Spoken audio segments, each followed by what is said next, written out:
안녕하세요. 이야기꾼입니다.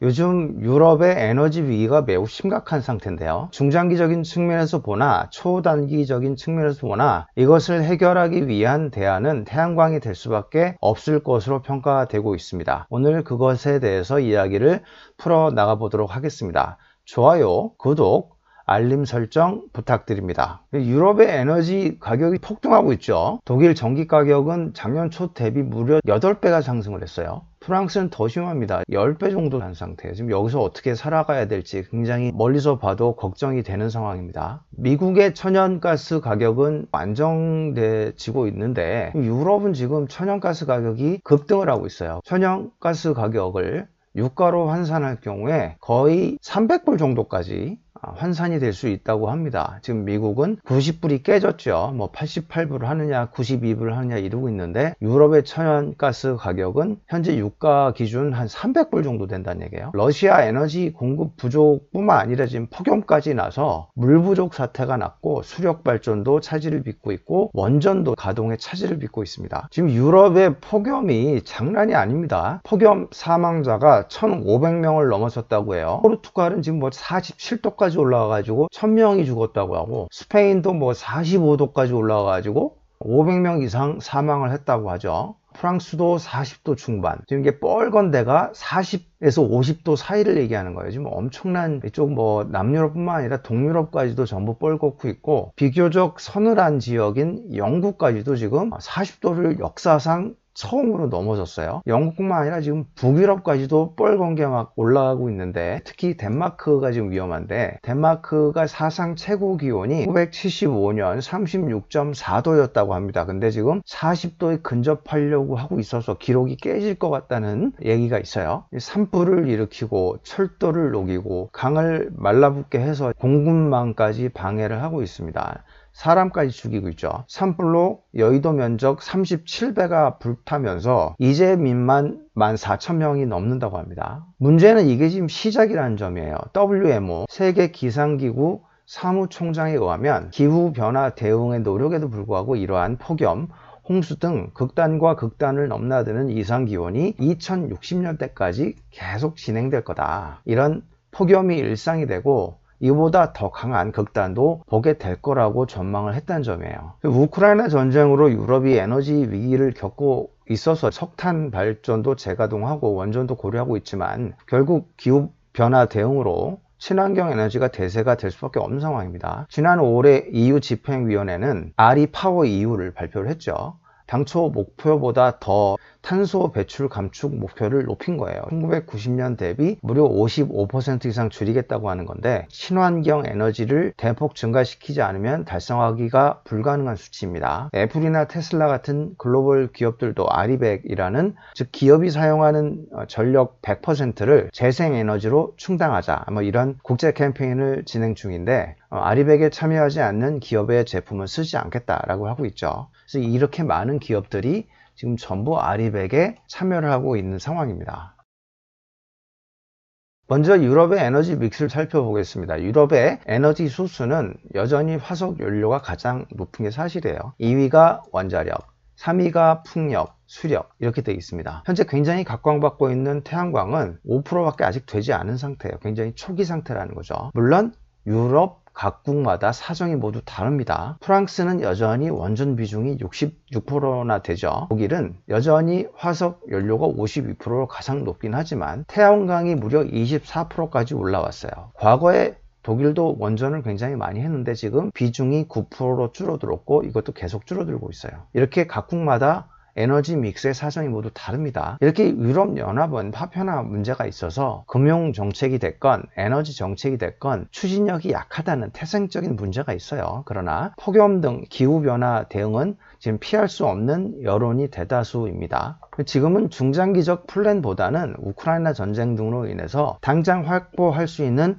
에너지가 필요합니다. 왜냐하면 겨울이 곧 다가오기 때문이죠. 건설이 10년이 걸리는 원전은 그래서 탈락이고 화석 연료는 비싸기도 할 뿐만 아니라 중장기 대안이 될 수는 없습니다. 그래서 현재 대안으로 떠오르고 있는 게 태양광과 풍력인데 지금 태양광은 당장 설치할 수 있을 뿐만 아니라 에너지 발전 단가도 가장 싸기 때문에 급부상하고 있습니다.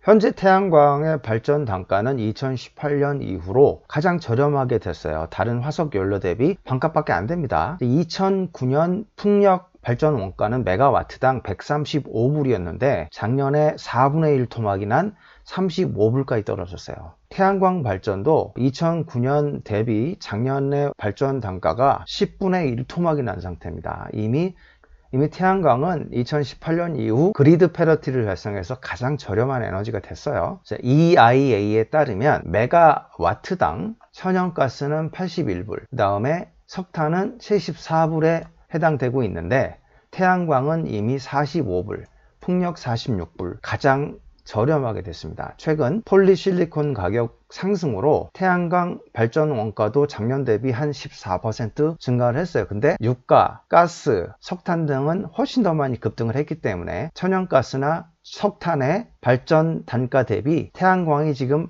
거의 반값이에요. 그래서 발전 원가 차이는 점점 더 확대되고 있습니다. ESS는 발전 단가가 여전히 높은 편이에요. 그래서 수소 에너지가 굉장히 부각이 되고 있는데 이건 다음 시간에 더 설명을 드리겠습니다. 발전 단가가 반값에 불과할 뿐만 아니라 태양광은 즉시 설치가 가능합니다. 대충 부지 선정까지 포함해서 수개월 정도 걸린다고 볼 수가 있죠. LNG는 접안 시설을 만들어야 되기 때문에 1년 정도 걸립니다. 풍력은 부지 선정뿐만 아니라 저주파 공해 문제가 있기 때문에 주민 설득이 필요하고 설치 및 가동에 3년에서 5년 정도 걸려요. 근데 원전은 뭐 10년 이상 걸리고 주민 설득이 거의 불가능하죠. 그래서 결국 태양광이 대안이 될 수밖에 없습니다. 유럽의 에너지 중장기적인 대안뿐만 아니라 당장 초단기적으로 대응할 수 있는 후보는 태양광이 되는 거고 이제 그 다음은 풍력이 되겠죠. 현재 친환경 에너지 수요가 폭발하고 있습니다. 미국은 IRA 2022 법안을 통과시키면서 친환경 에너지와 전기차, 수소차 등의 대대적인 보조금을 줄 예정이죠. 올해는 조금 그렇지만 내년부터 급작스럽게 수요가 증가할 걸로 예상이 됩니다. 유럽하고 중국이 많이 늘어나는데 유럽은 당장 우크라이나 전쟁으로 전력난, 에너지 자립 등으로 크게 증가할 예정이고 중국도 석탄 발전 규제를 여전히 강화하고 있고 전력난이 발생이 돼서 친환경 에너지를 늘리려고 하고 있습니다. 이렇게 완만하게 상승하던 것들이 작년부터 2025년까지 급상승을 하고 그 이후에 완만하게 다시 상승을 할 걸로 예상이 돼요. 게다가 친환경 에너지의 공급은 제한이 되고 있습니다. 이미 유튜브 동영상에서 말씀드린 대로 미국은 중국의 위구르족 강제 노동금지법을 통해서 중국의 태양광 공급망 또 2차전지 리튬 등의 공급망의 확장을 방해하고 있어요. 중국 신장 지역의 태양광용 폴리실리콘, 그다음에 배터리 양재에 들어가는 리튬 이런 것들이 중국 신장 지역에서 많이 생산이 됩니다. 중국 폴리실리콘의 세계 점유율은 63%인데 그 중에 신장산 폴리실리콘은 40%나 차지해요. 리튬도 많이 생산을 하는데 미국 수출이 금지됩니다. 중국 폴리실리콘이 막힐 경우에는 한국의 OCI, 바커, 미국의 햄록 이렇게 세 개로 축소됩니다. 이 말은 친환경 에너지의 공급이 급속도로 제한된다는 얘기예요. 그것뿐만 아니라 최근에 IRA 2022 법안이 통과가 됐죠. 그래서 중국 신장 지역의 폴리실리콘 리튬뿐만 아니라 미국 및 미국과 FTA한 국가에서만 전기차, 2차전지 및 소재, 태양광 모듈 등의 보조금을 지급하게 돼요. 이거 역시 공급을 제약하는 효과를 갖게 됩니다. 이미 미국에 진출한 한국의 2차전지 및 2차전지 소재, 그 다음에 태양광 모듈 기업들은 이중으로 수혜를 얻게 되는 거죠. 왜냐하면 강력한 경쟁자인 중국을 미국이 막아주고 있기 때문입니다. 미국은 태양광 모듈 부족 등의 이유로 올해는 작년과 비슷한 수준이에요. 그러나 IRA 법안으로 인해서 내년부터 급상승을 해서 2025년까지 매우 가파른 상승을 예상하고 있습니다. 유럽은 꾸준히 계속 상승을 하죠. 태양광 시장은 2025년까지는 미국이 성장을 주도하고 그 이후는 다시 유럽이 성장을 주도할 것으로 예상됩니다. 지금까지 유럽 에너지 위기에 대해서 살펴봤고 태양광이 대안이 될 수밖에 없다고 말씀을 드렸습니다. 유럽뿐만 아니라 미국도 신장 지역 강제노동 금지법과 이번에 IRA 2022 법안을 통해서 중국의 공급망을 저지하고 미국 중심으로 이끌려고 하고 있습니다. 이렇게 태양광과 2차 전지는 수요, P가 증가할 뿐만 아니라 중국의 공급망을 방해하면서 P, 가격까지 상승되는 황금 시장으로 변모되고 있습니다. 미국에 진출한 태양광 업체와 2차전지 소재 업체들의 적극적인 투자가 필요한 시점이라고 할 수 있겠습니다. 지금까지 시청해 주셔서 감사합니다.